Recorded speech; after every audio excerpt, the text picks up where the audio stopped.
Imagine waking up in the morning and nothing's working. Sure, you have power, you have coffee. That's a good start. But you go online, there's no business services, there's no banking, there's no Amazon, there's no online grocery shopping. In fact, possibly you go to the store and there's no grocery shopping at all. This is all a very real possibility. I don't know if you heard about it, but Amazon's web services went down last week. On my side, I saw like a lot of lagging when it comes to the internet. Plus, I also have little trackers that notify me there's some major problems going on. But I'm going to show you in this video, stay with us, that it's a very real possibility that all of this may go down. And we're so tied to the internet in our culture that if it goes down, it's going to stop commerce. And again, sure, you may have power, you may have lights, which is a good thing. You have heat, you have air conditioning, but actually trying to buy things, pay bills, everything outside of your house through the internet may be gone. In fact, during this outage, even emergency services had a hard time connecting. Think about that. We talk about this on the channel all the time, that emergency service is gone, contacting police is gone. Oh boy, now we're looking at some major troubles. But the question is, what would happen if this becomes permanent? Because it happened last week. It could happen again. Amazon says it has now resolved its internet service outage. It left websites and apps lagging around the world. And I use Down Detector, by the way. If you check this out, it's just a website. They received 6.5 million reports that more than 1,000 sites and services around the world were offline. Unfortunately to say, we're getting closer and closer to an age where not being connected to the internet is disappearing. We're so tied to it, so dependent on it.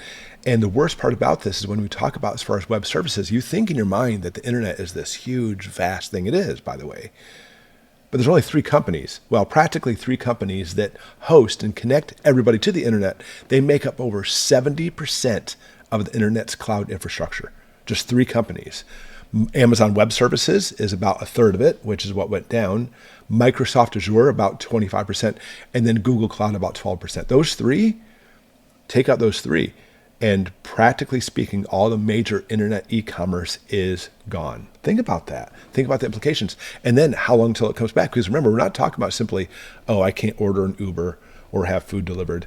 We're talking about no going to the grocery store, emergency services down, ambulance down, police down, on and on this goes. Think about that. So here's what we're going to look at. Real world implications. Then we're going to talk about what we can do as preppers, because that's what this channel is all about. Number one, e-commerce stops. No Amazon, no Walmart deliveries, no grocery orders. All those things would cease. Number two, gas stations and grocery stores can't process your credit cards.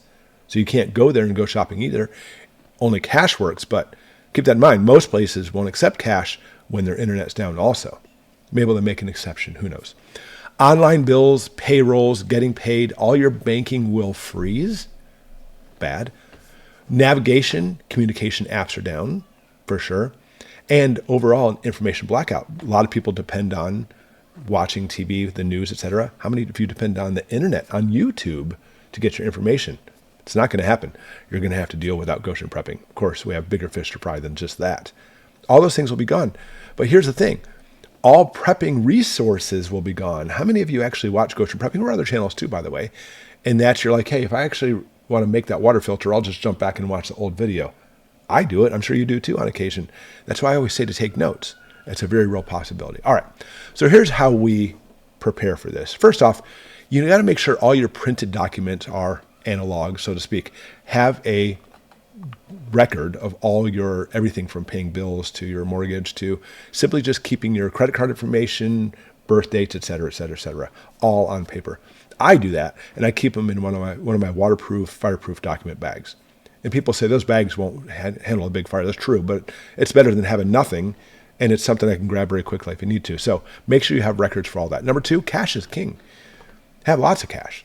Just keep in mind, especially if you're in a city, you may not find a store that'll take cash. Out here in the sticks in the Michigan, I'm sure there's probably some mom and pop stores that would, but you have to have the cash to make that happen. Not to mention, I'm sure a lot of like bill companies will forgive it until everything goes back online again. I'm guessing that's probably what's going to happen. Most of the companies are like that, are pretty good, but having the cash is important because who knows when you're going to get paid again. Got to make sure you know where to get your local food and fuel. Again, a mom and pop store is great. Sometimes you find those little country gas stations where gas or using cash for gas would work. Know where they're at. Any type of information you need as far as guides and stuff. I love books. I'm such a book guy. How about you? Real quick, If you're a big book person in prepping, put it in the comments below. What's your favorite book? There's so many that are really good. And I always like to get the information too. Communication is going to be down. Goodbye cell phone. So at least your prepper community, your family and friends have walkie-talkies, etc.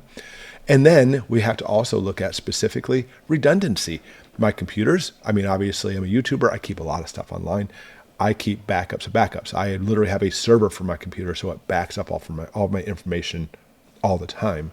I got to make sure that happens because I want to make sure I don't lose any of that. Even if the thing goes down, I'll be able to get back on again. What else, by the way? You know what? This is always a good conversation starter. What else are we going to lose if the internet goes down? I mean, losing possibly just chatting Messenger with friends, that's one thing. But losing your banking, that's a whole different one. It could be really scary. And honestly, I like it when, for example, last week, things started lagging and shutting down.